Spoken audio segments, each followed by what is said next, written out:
Sir एक बंसीलाल जी का किस्सा है कि कोई बड़ी अदाकारा आई, वो मिली ही नहीं, पता नहीं पहचाना नहीं उन्होंने। फिल्मों में तो उनकी कोई रुचि थी नहीं, तो वो एक काम से एक सिलसिले में गई थी, मुख्यमंत्री के जब थे वो।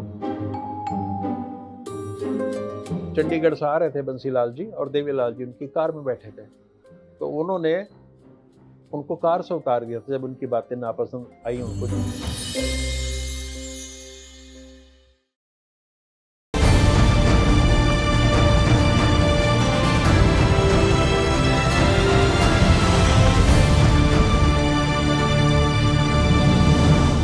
सर एक बंसीलाल जी का किस्सा है कि कोई बड़ी अदाकारा आई, वो मिली ही नहीं, पता नहीं पहचाना नहीं उन्होंने, और कोई फिल्म को लेकर भी किस्सा है। लेकिन चौधरी बंसीलाल मूल रूप से अपने काम से काम रखने वाले आदमी थे। कर्म ही पूजा, इस तरह का उनके जीवन का सिद्धांत था। अगर उन्हें ये सनक या जुनून था कि मैंने हरियाणा को ऊंचाइयों पर ले जाना है, तो उसने इस रास्ते में आने वाली किसी बाधा को स्वीकार नहीं किया और अपना ध्यान वो इधर उधर नहीं करते थे। फिल्मों में तो उनकी कोई रुचि थी नहीं। उन्होंने तो एक बार राज कपूर से पूछ लिया था, किसी ने परिचय कराया, जी ये राज कपूर है। बोले क्या कोई कंपनी चलाते हैं? बोले जी नहीं। क्या फिर क्या करते हैं? कोई अखबार निकालते हैं, क्या करते हैं? और राज कपूर का उस समय बहुत बड़ा नाम था पूरे देश में। बोले जी ये फिल्मों में काम करते हैं। बोला अच्छा, नाटक करते हैं। तो किसी भी आदमी के लिए, इतने बड़े एक्टर के लिए बहुत बड़ी समस्या की बात है कि उसको रिकॉग्नाइज नहीं किया जाए। और वो जो अदाकारा थी वो थी नरगिस। अब सुनील दत्त तो हरियाणा के रहने वाले थे और नरगिस को ये उम्मीद थी कि चौधरी बंसीलाल उनको पहचानेंगे, तो वो एक काम से एक सिलसिले में गई थी, मुख्यमंत्री के जब थे वो। तो 2 ढाई घंटे वो पर्ची पहुंचाई होगी नरगिस, अब उनको नहीं पता चला होगा। जिस मेरा ये मानना है कि वो सच में नहीं पहचान पाए होंगे कि नरगिस कौन है, या उन्हें, मैं कहता हूं अगर बता भी दिया जाए तो वो इस तबीयत के आदमी थे कि वो उनको इंतजार करा देते अगर कोई जरूरी काम कर रहे होते तो नहीं वो लौट आई। तो जब वो मिले दिल्ली में उनकी मुलाकात हुई, तो उन्होंने कहा कि जो साहब मैं आई थी आपके पास। तो उसने कहा बहन जी आपका काम हो गया था ना? बोला हाँ काम हो गया था। बोला बस फिर क्या शिकायत है? तो ये उनका स्टाइल था। इससे ये चीजें सिद्ध होती हैं कि आपका काम हो गया था ना, मतलब मुझे सूचना मिल गई थी आपकी मार्फत कोई काम आया और वो काम मैंने कर दिया है।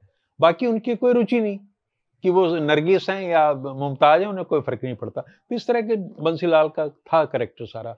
वो ये फिल्में देखना या इनमें आपके नाटक वाटक देखना, इन चीजों में या टाइम खराब करने वाले कोई आदमी नहीं फिल्म नहीं थे देखी जिंदगी में? और अपनी नाराजगी को जाहिर कर देते कोई थे। फिल्म नहीं देखी जिंदगी में? शायद इक्का दुक्का कोई धार्मिक फिल्म देखी भी हो, वो कहते तो थे मैंने कोई फिल्म देखी है, लेकिन उसके बाद में ऐसा नहीं।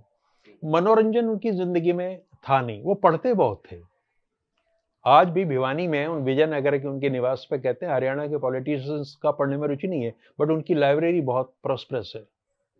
हर चीज को, हर कागज को गहराई से पढ़ना, जानना, ये उनकी बहुत बड़ा पहलू था जीवन का, पढ़ने लिखने का, जिससे आमतौर पर लोग वाकिफ भी नहीं है हरियाणा में कि बंसीलाल इतना ज्यादा पढ़ते लिखते थे। वो कहते हैं कि एक बार चंडीगढ़ से आ रहे थे बंसीलाल जी और देवीलाल जी उनकी कार में बैठे थे, तो उन्होंने उनको कार से उतार दिया था जब उनकी बातें नापसंद आई उनको। जब ज्यादा सलाह देने लगे वो, तो काफी देर तो सुना बंसीलाल जी ने, और उसके बाद में उन्होंने देखा भाई देखना कोई पेड़ पाड़ सा हो जहाँ पे छाया सी हो, और वहां पे इनको कार से उतार दिया था। बंसीलाल से जुड़ी कोई सबसे इंटरेस्टिंग बात, बंसीलाल से जुड़ा सबसे इंटरेस्टिंग किस्सा क्या है? बंसीलाल जी का जो व्यक्तित्व है उसमें कहीं हम रोचकता ढूंढें बड़ा मुश्किल है, क्योंकि बहुत ही टफ आदमी थे वो। अंदर से बहुत नरम थे, लेकिन उनका प्रायोरिटी हरियाणा को विकास की ओर ले जाना था। बहुत कड़क थे, अफसर साहब पे पूरा नियंत्रण रखते थे। कोई उनके साथ खुल के ये बात कर पा ले ये संभव नहीं है। इस तरीके की वो लिबर्टी नहीं देते थे चौधरी देवीलाल की तरह से। जनता से भी एक डिस्टेंस बना कर रखते थे, चूंकि बंसीलाल जन आंदोलन से नहीं निकले थे। सड़क की राजनीति उन्होंने की नहीं थी। पहली बार राज्यसभा में गए थे और राज्यसभा के बाद में वो सीधे मुख्यमंत्री बन गए। तो एक अलग तरह की पर्सनैलिटी थी। लेकिन उनके बारे में भी एक किस्सा बड़ा मशहूर है कि चौधरी देवीलाल को वो ये कुछ क्रेडिट देते थे अपने चीफ मिनिस्टर बनवाने में, कि भी इसकी भी भूमिका रही है। तो कहते हैं कि एक बार चंडीगढ़ से आ रहे थे बंसीलाल जी और देवीलाल जी उनकी कार में बैठे थे, तो उन्होंने उनको कार से उतार दिया था जब उनकी बातें नापसंद आई उनको। जब ज्यादा सलाह देने लगे वो, तो काफी देर तो सुना बंसीलाल जी ने, और उसके बाद में उन्होंने देखा भाई देखना कोई पेड़ पाड़ सा हो जहाँ पे छाया सी हो, और वहां पे इनको कार से उतार दिया था। मतलब ये उनकी पर्सनैलिटी का एक हिस्सा था इस तरीके का। और एक किस्सा मुझे याद आ रहा है, अभी एक किताब उन्होंने लिखी है जो अपने आर.एस. वर्मा है, थ्री लाल्स के नाम से, मैंने अपनी किताब में भी उसको कोट किया है। वो उनकी नरमी से रिलेटेड है कि कोई औरत थी जिसका बेटा आजीवन सजा काट रहा था मर्डर के केस में, और वो आके बंसीलाल जी की गाड़ी के आगे लेट गई या उनसे मिली, इसमें थोड़ा सा अंतर है। तो बंसीलाल जी जब बैठे उसकी बात सुन के, तो आर.एस. वर्मा ये लिख रहे हैं कि बंसीलाल की आंखें नम थी, वो रो रहे थे। तो उन्होंने कहा, चो साहब आप तो बहुत कड़क आदमी है, इमोशंस का आपका कोई इतना लेना देना नहीं है, और आप ऐसा क्या कह दिया इस औरत ने जिससे आप इतने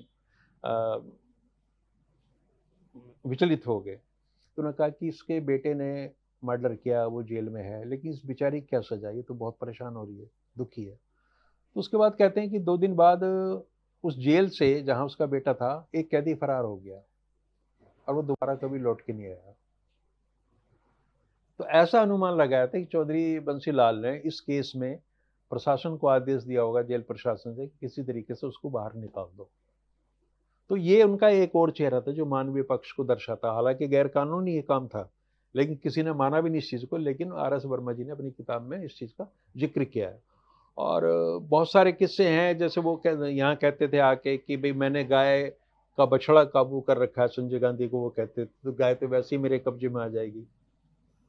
तो ये जानते हुए भी कि उनकी राजनीति की सारी जो बागडोर है वो संजय गांधी और इंदिरा जी के हाथ में थी, तो यहाँ वो इस तरह की बातें कर लेते थे। तो उसका फायदा ये था कि हरियाणा के आदमी, उनको ये लगता था कि भाई हमारा आदमी वो वहाँ भी है अगर, तो एक पूरी ताकत के साथ में है, उसका एक रुतबा है, उसने वहाँ पे पूरा होल्ड किया हुआ है। ये हरियाणा की कल्चर का एक पार्ट है, मेंटेलिटी का पार्ट है कि हमारा आदमी जहाँ है वो सुप्रीम होना चाहिए, चाहे वो अच्छाई से हो, चाहे वो बुराई से हो या अभद्रता से हो, लेकिन हमने सब अपर हैंड हमारा होना चाहिए।